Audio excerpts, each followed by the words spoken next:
আমার মালকিনের ছোট মেয়ে রোজ রাতে তেল আর কলা নিয়ে তার ঘরে ঢুকত। কিছুক্ষণ পর সে যখন ঘরের বাইরে বের হতো তখন তার পুরো শরীর ঘামে ভিজা থাকত। এই কাজটা সে বাড়ির সকলকে লুকিয়ে করত, কিন্তু আমি তার সবকিছুই দেখতে পেতাম, কারণ ওই সময় আমি রান্নাঘরে কাজ করতাম। এটা তার প্রতিদিনের ঘটনা ছিল। সে তেল আর কলা নিয়ে কি করত এটা জানার জন্য আমি একদিন ওর ঘরে লুকিয়েছিলাম। কিছুক্ষণ আগেও ঘরে ঢুকেছে। এরপর আমি যা দেখলাম সেটা দেখে আমার পায়ের তলা থেকে মাটি সরে গেল। বন্ধুরা, গল্পটি প্রথম থেকে বলা যাক। তার আগে আপনি যদি আমাদের এই ছোট্ট চ্যানেলটি নতুন দর্শক হয়ে থাকেন তাহলে চ্যানেলটি সাবস্ক্রাইব করে আমাদের সাথে থাকবেন। আমার নাম শারমিন আক্তার। আমার জন্ম একটি দরিদ্র পরিবারে। আমার মা বাবা অন্য লোকের খেতে কাজ করে, দুবেলা দুমুঠো অন্ন জোটাতে। আমি আমার বাবা মায়ের একমাত্র সন্তান ছিলাম। টাকা পয়সার অভাবে তারা আমাকে লেখাপড়া শেখাতে পারেনি। আমাদের কোনো রকমে দিন কাটত। আমার বয়স ছিল 11 বছর। মা বাবাকে সারাদিন কাজ করতে দেখে আমার খারাপ লাগত, আর তাই আমি ওদের সাথে কাজ করতে চলে যেতাম। কিছুদিন পর বাবার খুব শরীর খারাপ হয়। আমরা ওনাকে হাসপাতালে নিয়ে যাই। সেখানে ডাক্তার আমাদের হাজার হাজার টাকা খরচের কথা বলে।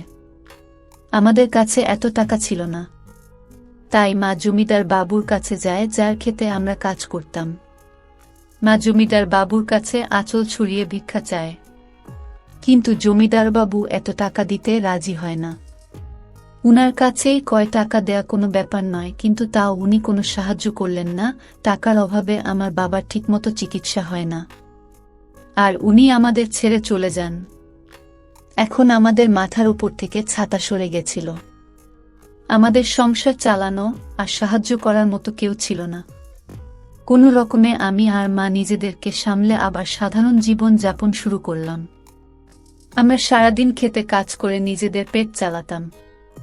ভেতরে ভেতরে আমার জমিদার বাবুর উপর খুব রাগ ছিল, কিন্তু আমার কিছু করার ছিল না। একদিন শহর থেকে কিছু ধনী লোক আসে। তারা জন্মদিন পালন করা উপলক্ষে গরিবদের ভোজ খাওয়ায়। আমরা তো এটাও জানতাম না যে আমাদের জন্মদিন কবে, কিন্তু বড়লোকদের ভোজ খেয়ে আমরা তাদেরকে আশীর্বাদ করি। এইভাবে বেশ কিছুদিন চলল। হঠাৎ একদিন মাও এই পৃথিবী ছেড়ে চলে গেল। মা আমার শেষ আশ্রয় ছিল। এখন আমার কেউ নেই। আমি খুব ভেঙে পড়েছিলাম। এই অবস্থায় আমার কাকা কাকিমা আমাকে তাদের বাড়িতে নিয়ে যায়, কিন্তু কাকা কাকিমা কখনোই নিজের মা বাবা হয়ে উঠতে পারে না। এই কথাটা আমি তাদের বাড়িতে পা রাখার পরই বুঝতে পেরেছিলাম। তারা তাদের নিজের মেয়েকে ভালো খাবার দিত, ভালো জামা কাপড় দিত, আর আমাকে দিয়ে বাড়ির সব কাজ করাতো। আমার সাথে ভালো করে কথা বলা তো দূরে থাক, আমার দিকে ফিরেও তাকাতো না। কিন্তু আমি এটাকে নিজের ভাগ্য মনে করে মেনে নিয়েছিলাম। একদিন আমি যখন বাসন মাজছিলাম তখন কাকা শহর থেকে ফিরে আসেন। এসে আমার কাকিকে বলেন যে শহরের এক বাড়িতে কাজের মেয়ে দরকার। আমরা বরং শারমিনকে সেখানে কাজ করতে পাঠিয়ে দিই। সাবিনা ওখানে কাজ করবে, আর আমাদের হাতে টাকা আসবে। আমার কাকিমা এই কথাটা শুনে খুব খুশি হন।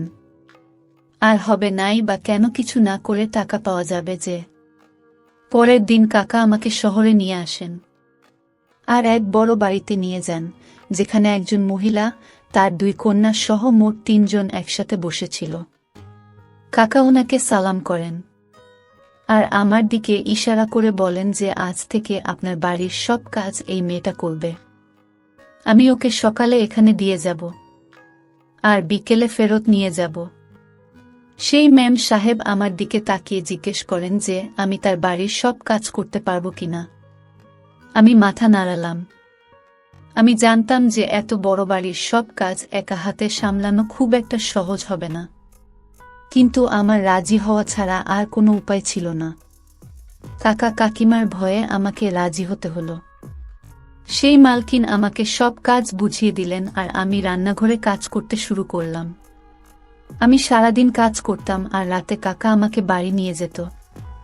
বাড়ি গিয়ে শুকনো রুটি খেয়ে গরমের মধ্যে ঘুমিয়ে পড়তাম।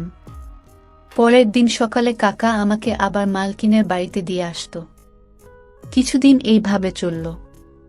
একদিন মালকিনের বাড়িতে অনেক অতিথি আসে, আর তাই কাজও অনেক বেড়ে যায়। সেই জন্য মালকিন আমাকে বাড়ি পাঠায় না। উনি আমার কাকাকে বলেন যে যতদিন আমার অতিথিরা এই বাড়িতে আছে ততদিন শারমিনকে এখানে থাকতে দিন, কারণ রাতে সবাই দেরি করে খায়, তাই কাজও অনেক বেড়ে যায়। কাকা আমাকে না নিয়ে বাড়ি ফিরে গেল। আমি অনেক রাত অবধি কাজ করতাম, আর মালকিন তার বাড়িতে থাকার জন্য আমাকে একটি ঘর দিয়েছিলেন। কাকা কাকিমার বাড়িতে থাকা থেকে আমার এখানে থাকতে বেশি ভালো লাগত, কারণ এখানে আমি ভালো খাবার পেতাম।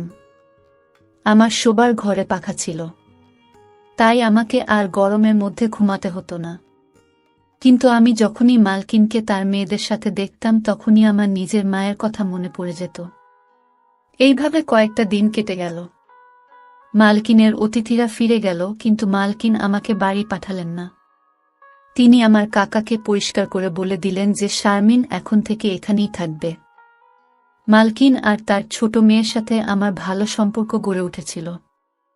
উৎসবের দিন মালকিন আমাকে নতুন জামা কাপড় দিতেন। ওনার ছোট মেয়েটি খুব ভালো ছিল, আমার সাথে খোলা মনে মিশত। কিন্তু ওনার বড় মেয়েটি একটু রাগী ছিল। সে আমার সাথে বাড়ির কাজের লোকের মতো ব্যবহার করত, আর আমার সাথে ঠিক করে কথা বলতো না। একবার মালকিন আর তার মেয়েদের একটি বিয়ের ফাংশনের জন্য 3 দিন বাড়ির বাইরে থাকতে হয়। যাবার আগে মালকিন আমাকে তার বাড়ির দায়িত্ব দিয়ে যান। বলে যান যে তার বাড়ির খুব ভালো করে দেখাশোনা করতে। আমি অনেক দিন ধরে ওদের দেখাশোনা করছিলাম, তাই ওরা আমাকে বিশ্বাস করত। আমি বললাম যে এত বড় বাড়িতে আমার একা থাকতে ভয় লাগবে। তাই মালকিন আমার কাকাকে ডেকে পাঠান আর বলেন এই 3 দিন আমার সাথে এই বাড়িতে থাকতে। কাকার সঙ্গে সঙ্গে রাজি হয়ে যায়, আর মালকিন বেরিয়ে পড়ে। আমি কাকা আর আমার খাবার বানালাম আর খেয়ে শুয়ে পড়লাম। রাত 12টার সময় কাকা ঘুম থেকে উঠে ঘরের দরজা খুলে বাইরে বেরিয়ে গেল। দরজা খোলার আওয়াজে আমার ঘুম ভেঙে যায়। ভাবলাম কাকা হয়তো জল খেতে রান্নাঘরে গেছে। কিন্তু বেশ কিছুক্ষণ পরে যখন উনি ফেরত এলেন না, তখন আমি কাকা কি করছে দেখার জন্য ঘরের বাইরে বেরিয়ে এলাম। আমি কাকে এধার ওধার খুঁজতে লাগলাম। হঠাৎ আমি মালকিনের ঘর থেকে একটা শব্দ শুনতে পাই। আমি মালকিনের ঘরে উঁকি মেরে দেখি ওখানে আমার কাকা মালকিনে আলমারিতে কিছু একটা খুঁজছে। আমি জিজ্ঞেস করলাম কি খুঁজছেন কাকা? কাকে একটু ঘাবড়ে গিয়ে বলে কিছু না, এমনি আমার এটা দেখছিলাম। কত সুন্দর আলমারি। আমি বুঝতে পারলাম কাকা চুরির মতলব করছে। সে তার গ্রামে ছোটখাট চুরি প্রায় করেই থাকত, আর এত বড় বাড়িতে নিজেকে একা পেয়ে সে কি করে লোভ সামলায়। কিন্তু আমি চাই না কাকা এরকম কিছু করুক, কারণ আমি মালকিনের বিশ্বাস ভাঙতে চাই না। তারপর থেকে আমি কাকার উপর সারাক্ষণ নজর রাখতাম। আমি কখনো তাকে একা ছাড়তাম না। রাতে ভালো করে ঘুম হতো না। এইভাবেই 3 দিন কেটে গেল, আর মালকিন আর তার মেয়েরা বাড়ি ফিরে এলো। ওরা ফিরে আসার পর কাকা বাড়ি ফিরে গেল। মালকিন আমার জন্য কিছু জামা কাপড় নিয়ে এসেছিল, যেগুলো পেয়ে আমি খুব খুশি হলাম। একদিন রাতে যখন আমি রান্নাঘরে কাজ করছিলাম, তখন আমি মালকিনের ছোট মেয়েকে তার ঘরে তেল আর কলা নিয়ে যেতে দেখি। সে চুলের মধ্যে লুকিয়ে লুকিয়ে তার ঘরের দিকে গেল যাতে কেউ তাকে দেখে না ফেলে। আমার জিনিসটা একটু অদ্ভুত লাগলো। আখি দিদি তেল আর কলা নিয়ে কি করবে? মালকিনের স্বামী কিছু বছর আগে মারা গেছিলেন। তারপর থেকে উনি তার 2 মেয়ের সাথে একাই থাকেন। নিজেদের ব্যবসা থাকার জন্য ওনাদের কখনো টাকা পয়সার অভাব হয়নি। আমি আছি, দিদির ব্যাপারটা এড়িয়ে গেলাম। ভাবলাম পড়াশোনা জানে, হয়তো কিছু একটা করছে। তার বন্ধুরা রোজ বাড়িতে আসত, আর ওরা সবাই মিলে কিছু একটা প্র্যাকটিক্যাল করত। একদিন আমি দিদিকে জিজ্ঞেস করলাম যে আপনারা সব বন্ধু মিলে কি করেন? তো সে বলল যে আমরা বিজ্ঞান নিয়ে পড়াশোনা করি, তাই আমাদের প্র্যাকটিক্যাল করতে হয়। আমি কিছুই বুঝলাম না। আমি তো কোনো দিন স্কুলে যাইনি, তাই পড়াশোনার ব্যাপার আমি কি করে বুঝব? তাই জন্য আমি আখি দিদির তেল আর কলা নিয়ে যাওয়ার ব্যাপারে বেশি মাথা ঘামাতাম না। বাড়ির সকলের খাওয়া হয়ে যাওয়ার পর আমি বাসন মাজতাম আর রান্নাঘরটা পরিষ্কার করতাম। এর মধ্যে দিদি ফ্রিজ থেকে কলা বের করত আর একটি পাত্রে তেল ঢেলে নিজের ঘরে নিয়ে চলে যেত। এখন এটা রোজকার ব্যাপার হয়ে গেছিল। আমার ঘরটা দিদির ঘরের একদম সামনে ছিল। মাঝরাতে দিদির ঘর থেকে বের হতো আর নিজের হাত ধুত। তার গোটা গা ঘামে ভিজে থাকত। মাঝে মাঝে যখন আমার ঘুম আসতো না তখন আমার এসব চোখে পড়ত। রোজ আমি এসব দেখতে পেতাম না, কারণ যখন সে বাইরে আসতো আমার চোখ লেগে যেত। এখন আর এই জিনিসটা আমার পড়াশোনার বিষয় মনে হচ্ছিল না, মনে হচ্ছিল অন্য কিছু। কারণ দিদি যদি প্র্যাকটিক্যাল জন্য কলা আর তেল নিয়ে যেত তাহলে লুকিয়ে লুকিয়ে কেন নিয়ে যেত, আর রোজ কেন নিয়ে যেত? সারাদিন আমার মাথায় এটাই ঘুরত যে দিদি তার ঘরে কি এমন করে। আমি মালকিনের সাথে এই ব্যাপারে কথা বলবো ভাবলাম। একদিন আমি মালকিনের ঘরে গেলাম আর দেখলাম উনি ফোনে কার সাথে কথা বলেছেন। তাই আমি কিছু না বলে ওখান থেকে চলে এলাম। তারপর আমি ভেবে দেখলাম যে মালকিনকে বললেন শুধু শুধু বাড়িতে ঝামেলা হবে, তাই আমি ছেড়ে দিলাম আর এই ব্যাপারটা নিয়ে মাথা ঘামানো বন্ধ করে দিলাম। একদিন আমার রাতে ঘুম আসছিল না। আমার মায়ের কথা খুব মনে পড়ছিল। আমি দেখি আখি দিদি তার ঘর থেকে বের হলো। তার চোখে জল এসে যাচ্ছিল। আমি ঘর থেকে বেরিয়ে এসে দিদিকে জিজ্ঞেস করলাম, আপনি কাঁদছেন কেন? দিদি প্রশ্নটা এড়িয়ে যায় আর বলে, কিছু না, তুমি গিয়ে শুয়ে পড়ো। এই বলে সে তার ঘরে চলে গেল। আমার এই চিন্তায় সারা রাত ঘুম হলো না। ভাবতে লাগলাম যে কি এমন হলো যে সব সময় হাসি খুশি থাকা আখি দিদি এত রাতে কাঁদতে কাঁদতে ঘর থেকে বেরিয়ে এলো। সারাদিন আমার মাথায় একটাই চলতে লাগলো, আখি দিদির তেল আর কলা নিয়ে ঘরে যাওয়া, মাঝ রাতে ঘর থেকে বেরিয়ে এসে হাত ধোয়া, সারা ঘামে ভিজে থাকা, তারপর এক রাতে কাঁদতে কাঁদতে ঘর থেকে বেরিয়ে আসা, আর সবথেকে বড় কথা এসব কাজ লুকিয়ে করা। আমার কোনোটাই স্বাভাবিক মনে হলো না। আমার দিদির উপর সন্দেহ হয়। ও কোনো খারাপ কাজ করছে না তো? পরের দিন দিদি কলেজে চলে যায় আর বড় দিদিও তার কলেজে যায়। তখন আমি মালকিনকে চা দিতে গেলাম আর ভাবলাম যে আখি দিদির ঘরটা একবার খুঁজে দেখি। দুপুরবেলা যখন মালকিন ঘুমিয়ে পড়ে তখন আমি দিদির ঘরে যাই, কিন্তু ঘরে তো সেরকম কিছুই পেলাম না। সব জিনিস ঠিকভাবে রাখা ছিল। আমি বেরিয়ে এসে ভাবতে লাগলাম যে আসল ঘটনাটা কি। তখনই আখি দিদি আর বড় দিদি কলেজ থেকে ফিরে আসে। আমি তাদের জন্য খাবার বানিয়ে দিলাম, কিন্তু আখি দিদি খেতে চাইল না। সকালেও সে ঠিক করে জল খাবার খায়নি। আমি অনেকবার করে বললাম যে দিদি খাবারটা খেয়ে নাও, কিন্তু সে রেগে যায় আর আমি চুপ করে যাই।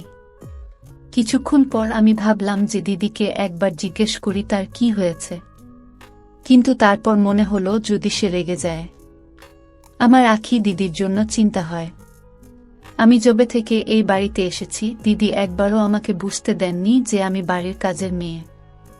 সে আমায় কাকা কাকিমার থেকে অনেক বেশি যত্ন করেছে। কিছুক্ষণ পর আমার মাথায় একটা বুদ্ধি আসে। আমি যদি আজ রাতে আখি দিদির ঘরে লুকিয়ে থাকি তাহলে আমি সবটা জানতে পারব। আমি রাতে সবাইকে খেতে দিলাম, কিন্তু নিজে কিছু না খেয়ে দিদির ঘরে গিয়ে একটা কোণায় লুকিয়ে পড়লাম। আমি এমন সময়ে তার ঘরে ঢুকলাম যখন সে রান্নাঘরে তেল আর কলা নিতে গিয়েছিল। আমি লুকিয়ে লুকিয়ে দেখলাম যে দিদি তার ঘরে এল আর ঘরের পেছনের দরজাটা খুলে দিল। আমার মনে পড়ল সেই দিন যখন আমি দিদির ঘরে এসেছিলাম, তখন এই দরজাটা আমার চোখে পড়েনি। হয়তো দরজাটার সামনে পর্দা লাগানো ছিল, তাই আমার চোখে পড়েনি। তারপর আমি দেখলাম যে দিদি ওই দরজা দিয়ে একটা মানুষকে ভিতরে ঢোকালো। আর তারপর যেটা হলো সেটা দেখে তো আমার পায়ের তলা থেকে মাটি সরে গেল। তখন হঠাৎ আমার হাতে চেনটা, যেটা আমার মা মেলা থেকে আমায় কিনে দিয়েছিল, সেটা খুলে মাটিতে পড়ে যায়। সেই আওয়াজটা শুনে দিদি মনে হলো যে তার ঘরে আরও কেউ আছে। সে উঠে তার ঘরটা খুঁজে দেখতে লাগলো, আর তখনই একটা কোনায় সে আমাকে দেখতে পেল। দিদি আমাকে দেখে ঘাবড়ে গেল আর রেগে গিয়ে বলল, তুমি এখানে কি করছো? এইভাবে লুকিয়ে আছে কেন? দিদির রাগ দেখেই আমি একটু ভয় পেলাম। বললাম, আমাকে ক্ষমা করবেন দিদি, আমি কোনো খারাপ উদ্দেশ্য নিয়ে এই ঘরে আসিনি। আমার আপনার জন্য চিন্তা হচ্ছিল, কারণ আজকাল আপনি ঠিক করে খাবার খান না, আর সেই দিন আপনি কাঁদতে কাঁদতে ঘর থেকে বেরিয়েছিলেন। তারপর আখি দিদি আমাকে সবটা খুলে বলল। সে কোনো ভুল কাজ করছে না, বরং একটা মানুষের উপকার করছে। দিদি ওই লোকটার দিকে ইশারা করে বলে, তিনি আমার দাদু হন। আমার বাবা মারা যাওয়ার পর আমার মা ওনাকে বাড়ি থেকে বের করে দিয়েছিল। তারপর থেকে উনি একটা মসজিদে থাকেন। কিন্তু আমি এটা সহ্য করতে পারতাম না। আমি এই ব্যাপারে মায়ের সাথে কথা বলার চেষ্টা করেছিলাম, কিন্তু মা আমাকে খুব বকা দিয়েছিল। তাই আমি একটি প্ল্যান বানাই। আমি রাতে দাদুকে আমার ঘরে নিয়ে আসি, আর সকাল হলে ওনাকে পিছনের দরজা দিয়ে বের করে দিই। আমি দিদিকে জিজ্ঞেস করলাম যে সে তেল আর কলা দিয়ে কি করে।